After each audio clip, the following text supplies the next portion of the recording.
Most people think forgetting is a sign of weakness, but here's the shocking truth. Your brain is designed to forget. By tomorrow, you'll lose about 70% of what you just read today. Reading without a system is like pouring water into a colander. No matter how much you pour, it just leaks away. But here's the twist.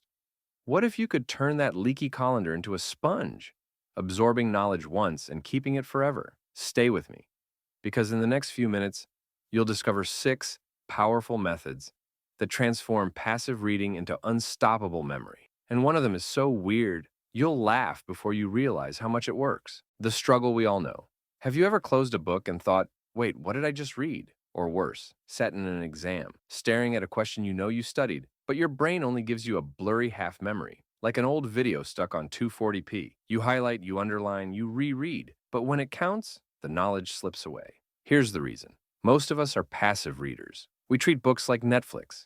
Sit back, press play, and hope something sticks. But reading isn't entertainment. It's training. And like any workout, you only get results when you actively engage your muscles. So the real question is, how do you train your brain to never forget what you read? Reading isn't eating, it's digestion. Think of learning like food. Stage 1, you eat. That's consumption. Stage 2, you digest. That's where the nutrients actually enter your body. Most people binge books, videos, podcasts, but they skip digestion.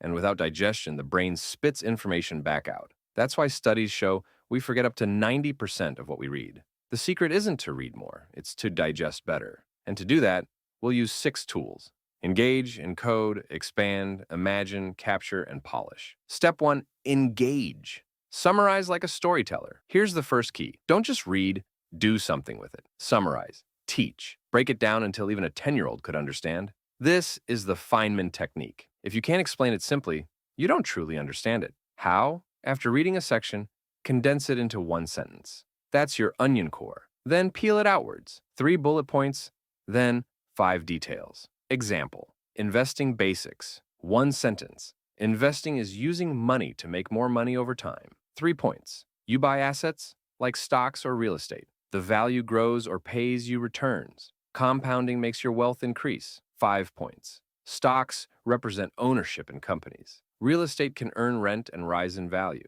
Bonds lend money to governments or companies for interest. Diversification spreads risk across investments. Over time, compounding reinvests returns to grow wealth exponentially. Boom. You didn't just read about investing. You now understand the core and can explain it clearly. But hold on. Understanding isn't enough. The next step trains your brain to retrieve on command. Step 2, encode. Test yourself before life tests you. Memory is a muscle, and rereading is like flexing in the mirror. It looks good, but builds nothing. You strengthen memory through retrieval practice. Instead of going back over notes, close the book. Test yourself. Flashcards, quizzes, blurting out loud. Think of it like preparing for a boxing match. If you only shadow box, you'll get knocked out. But if you spar, you build real skill. Testing is sparring for the brain. That's why medical students use Anki, a flashcard app built on spaced repetition. They don't just memorize, they rehearse until it's automatic. So next time, don't reread, recall. That's how you encode. Step 1, engage with summaries. Step 2, encode with recall.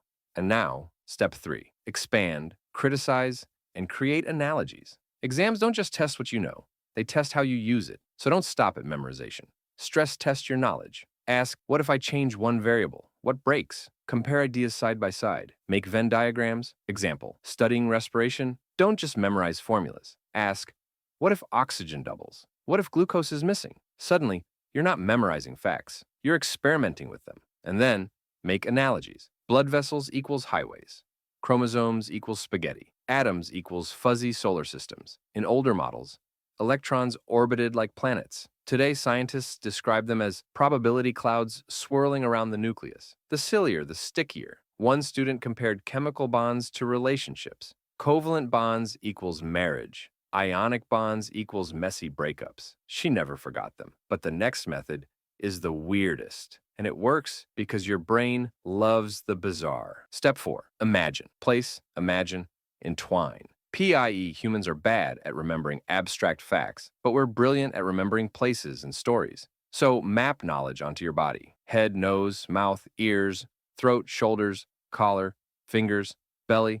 bottom, thighs, knees. Now entwine each location with a wild image. Gratitude, a gorilla styling your hair. Humility, hummingbirds flapping on your thighs. It's silly, it's exaggerated, and that's exactly why it sticks. You've engaged, encoded, expanded, and imagined. 4 steps in. But where do you store all this knowledge long term? That's step 5. Step 5, capture. Build a second brain. Your mind isn't a storage unit, it's a thinking factory. That's why top thinkers use digital systems like Notion or Obsidian to build a second brain. Every time you find an idea, capture it. Write a 3-sentence summary, your takeaway, and how you might apply it. These are evergreen notes. Like Lego blocks, you can connect them over time to build new essays, projects, even businesses. A student once captured a single note, environment shapes behavior. Months later, that one reminder helped him quit phone addiction by moving his charger out of his bedroom. Tiny change, massive impact. And the last step, it's the lock that seals everything in place. Step 6, polish, spaced repetition, and social glue. Here's where you lock it in. Schedule 3 micro reviews. Tomorrow, 3 days later, and 1 week later. Just 90 seconds each. Then, share one idea with a friend, because when you teach, you learn twice. Psychologists call this the explanation effect. A law student explained cases to her younger brother using cartoons. He laughed. She aced her exams. Why? Because if you can teach it, you truly know it. Let's zoom out. You began as a passive reader, knowledge slipping away like sand. But now, you have 6 tools to flip the script. Engage with summaries, encode with recall, expand with analogies, imagine with memory palaces, capture with a second brain, polish with review and teaching. From leaky colander to sponge, from frustrated learner to unstoppable student. So the next time you close a book, don't just say, I read that. Say, I own that.